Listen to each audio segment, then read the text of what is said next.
Bonjour à tous, aujourd'hui on s'attaque à un défi assez fascinant. Est-ce qu'on peut utiliser des maths pures, un algorithme, pour prédire le résultat d'une course de chevaux? On va se pencher sur le prix de Cherbourg pour voir si les chiffres peuvent vraiment dompter l'imprévisible. C'est la grande question, n'est-ce pas? Surtout dans le monde des courses hippiques, qui est un peu le royaume de l'incertitude. Alors, est-ce que c'est vraiment possible d'appliquer une logique froide, mathématique, à tout ce chaos? Et pourtant, voilà ce chiffre qui débarque, 98%. C'est le taux de réussite que revendique la méthode qu'on va examiner ensemble. Un chiffre qui, forcément, interpelle et qui laisse penser que, peut-être, le hasard n'est pas si indomptable que ça. Alors, voilà comment on va décortiquer tout ça. D'abord, on va définir ce qu'on appelle l'équation du hasard. Ensuite, on s'intéressera à la course du jour, le prix de Cherbourg, avant de plonger dans la méthode de pronostic elle-même. Puis, on découvrira les chevaux sélectionnés, le pronostic final, et on terminera avec une mise en garde très importante. Allez, c'est parti, on entre dans le vif du sujet. Première section, l'équation du hasard. C'est un peu le nom de code qu'on donne à cet adversaire invisible mais redoutable pour tous les parieurs. Mais qu'est-ce que c'est concrètement? Eh bien, c'est tout simplement la somme de tous les impondérables, de tous ces petits riens qui peuvent faire basculer une course. Et l'idée de la méthode dont on parle, c'est justement de s'attaquer à cette montagne de variables avec une approche basée uniquement sur les données. Bon, maintenant qu'on a défini l'ennemi, il nous faut un champ de bataille. Et ce sera donc notre deuxième section, le prix de Cherbourg.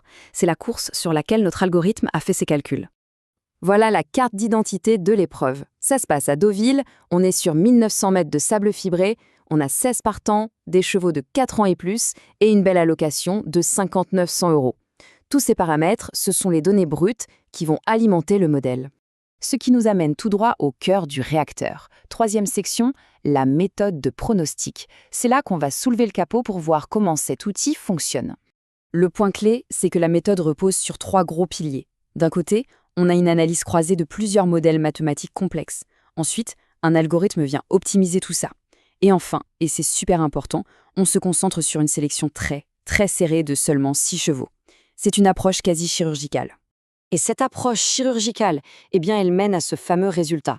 Ce 98%, il faut bien comprendre ce qu'il veut dire. Il ne garantit pas de trouver le gagnant, mais il promet qu'au moins un des 6 chevaux de la sélection terminera dans les 3 premiers. Et ça, c'est une promesse assez forte. Alors, assez de théorie, passons à la pratique. Quatrième section, les chevaux à suivre. Qui sont donc ces 6 élus sortis du chapeau de l'algorithme? Les voilà, les 6 concurrents que la machine a isolés. On a le numéro 1, Célestile, le 6, Zéloro, le 8, Sous la neige, le 9, Star of the Night, le 12, Tel Cherboline et enfin le 16, Young and Proud. Gardons bien ces noms en tête, on va zoomer sur quelques-uns d'entre eux. On commence par le favori logique de cette sélection, le numéro 1, Célestial. L'algorithme ne l'a pas mis tout en haut de sa liste par hasard, il y a des raisons bien précises. Et les voilà, ces raisons. Déjà, il porte le poids le plus élevé, le fameux top weight, ce qui est souvent un signe de qualité. Ensuite, on lui associe un jockey de classe mondiale, Christophe Soumillon, et il sort d'une performance excellente. Bref, le profil est béton. Juste après, l'analyse met en avant un autre sérieux client, le numéro 6, Zélero. Lui aussi, son profil a tout pour plaire au modèle mathématique. La raison, une forme tout aussi impressionnante, avec une deuxième place toute fraîche. Il est monté par un autre crack jockey, Christian Demuro, et on a des détails techniques comme son équipement. Et ça, ce genre de microdonnées, c'est exactement ce que l'algorithme adore pour affiner ses calculs. Pour bien voir la diversité de la sélection, on peut jeter un œil à 2 autres profils. D'un côté, on a Sous la neige, le numéro 8, qui va porter des œillères pour la première fois pour essayer de se surpasser. Et à l'autre bout du spectre, on trouve Young and Proud, le numéro 16, qui est considéré comme un gros outsider. La sélection mélange donc logiquement des favoris et des paris plus osés. Bon, tout ça nous amène au moment de vérité. 5e section, le pronostic final.